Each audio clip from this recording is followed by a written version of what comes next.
Au nom d'Allah, le tout miséricordieux, le très miséricordieux. En vérité, nous t'avons accordé une victoire éclatante, afin qu'Allah te pardonne tes péchés, passés et futurs, qu'il parachève sur toi son bienfait, et te guide sur une voie droite, et qu'Allah te donne un puissant secours. C'est lui qui a fait descendre la quiétude dans les cœurs des croyants, afin qu'ils ajoutent une foi à leur foi.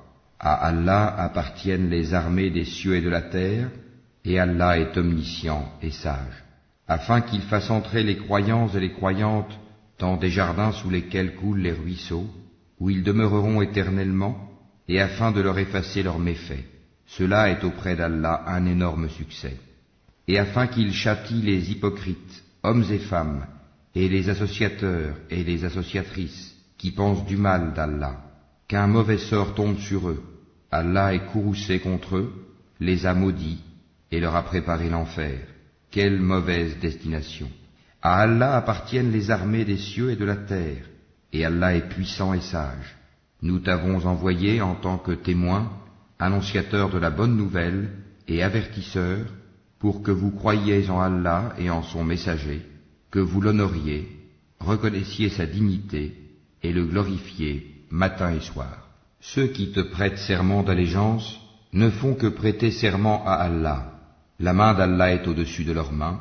Quiconque viole le serment ne le viole qu'à son propre détriment, et quiconque remplit son engagement envers Allah, il lui apportera bientôt une énorme récompense. Ceux des Bédouins qui ont été laissés en arrière te diront « Nos biens et nos familles nous ont retenus, implore donc pour nous le pardon. » Ils disent avec leur langue ce qui n'est pas dans leur cœur. Dis, qui donc peut quelque chose pour vous auprès d'Allah, s'il veut vous faire du mal ou s'il veut vous faire du bien? Mais Allah est parfaitement connaisseur de ce que vous œuvrez. Vous pensiez plutôt que le messager et les croyants ne retourneraient jamais plus à leur famille, et cela vous a été embelli dans vos cœurs, et vous avez eu de mauvaises pensées, et vous fûtes des gens perdus. Et quiconque ne croit pas en Allah et en son messager, alors pour les mécréants, nous avons préparé une fournaise ardente. À Allah appartient la souveraineté des cieux et de la terre, il pardonne à qui il veut et châtie qui il veut. Allah demeure cependant pardonneur et miséricordieux. Ceux qui restèrent en arrière diront, quand vous vous dirigez vers le butin pour vous en emparer, laissez-nous vous suivre. Ils voudraient changer la parole d'Allah. Dis, jamais vous ne nous suivrez, ainsi Allah a déjà annoncé. Mais ils diront, vous êtes plutôt envieux à notre égard. Mais ils ne comprenaient en réalité que peu. Dis à ceux des Bédouins qui restent en arrière, vous serez bientôt appelés contre des gens d'une force redoutable. Vous les combattrez à moins qu'ils n'embrassent l'islam. Si vous obéissez, Allah vous donnera une belle récompense, et si vous vous détournez comme vous vous êtes détournés auparavant, il vous châtiera d'un châtiment douloureux. Nul grief n'est à faire à l'aveugle, ni au boiteux, ni au malade. Et quiconque obéit à Allah et à son messager, il le fera entrer dans des jardins sous lesquels coulent les ruisseaux. Quiconque cependant se détourne, il le châtiera d'un douloureux châtiment. Allah a très certainement agréé les croyants quand ils t'ont prêté le serment d'allégeance sous l'arbre.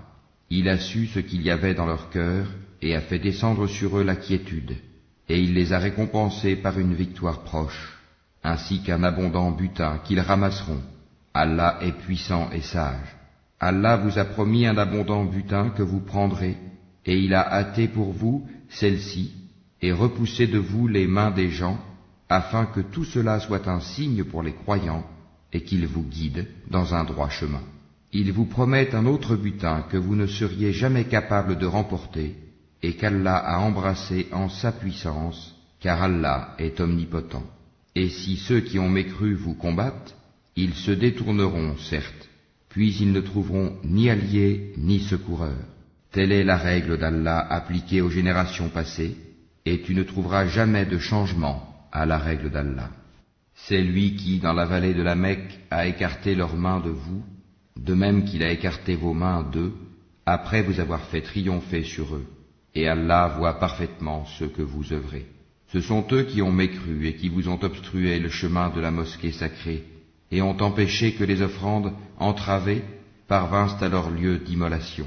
s'il n'y avait pas eu des hommes croyants et des femmes croyantes parmi les Mécois, que vous ne connaissiez pas, et que vous auriez pu piétiner sans le savoir, vous rendant ainsi coupable d'une action répréhensible. Tout cela s'est fait pour qu'Allah fasse entrer qui il veut dans sa miséricorde, et si les croyants s'étaient signalés, nous aurions certes châtié d'un châtiment douloureux ceux qui avaient mécru parmi les Mécois. Quand ceux qui ont mécru eurent mis dans leur cœur la fureur de l'ignorance, puis Allah fit descendre sa quiétude sur son messager, ainsi que sur les croyants, et les obligea à une parole de piété dont ils étaient les plus dignes et les plus proches. Allah est omniscient. Allah a été véridique en la vision par laquelle il annonça à son messager en toute vérité: vous entrerez dans la mosquée sacrée si Allah veut, en toute sécurité, ayant rasé vos têtes ou coupé vos cheveux, sans aucune crainte. Il savait donc ce que vous ne saviez pas.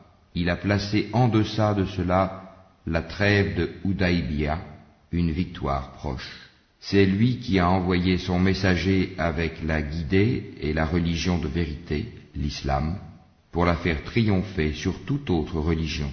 Allah suffit comme témoin. Mohammed est le messager d'Allah, et ceux qui sont avec lui sont durs envers les mécréants, miséricordieux entre eux. Tu les vois inclinés, prosternés, recherchant d'Allah grâce et agrément.